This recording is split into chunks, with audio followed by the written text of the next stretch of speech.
दर्शक बंधु कथा पदे कहबी केते दूर जुक्तियुक्त आपणकर यथायोग्य मत और मंतव्य देवे। सांबादिकता जीवन भितर वर्तमान मु तो पॉलिटिकल न्यूज व्यतीत आउ किछि करू नाही, पॉलिटिकल न्यूज बेसी करूची, किंतु प्रत्येक दिन आम पाखकू डिवोर्स न्यूज बेसी आसुची।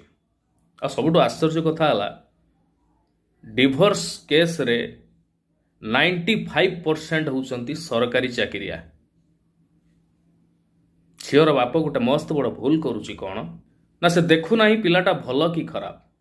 सरकारी चाकरी करिची माने झीटी मोर भल रहिबो या भाबिकी से बाहा करई दउची, किंतु जार 3 मास कि 4 मास पर डिवोर्स केस होउची, केस फाइल होउची, थाना को दौड़ुचंती। ई प्रकार सिस्टम चली।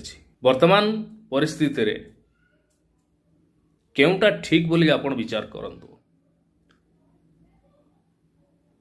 पिला भल थाई जदि इनकम कम कले चलिबो, जदि झील को ठीक रे रखी पारिबो, आमे ताकू बाहा दबा ना सरकारी चाकरी करिथिबो किंतु नेचर आदत भल नथिबो ताकू बाहा दबा। डिसीजन आपणकर।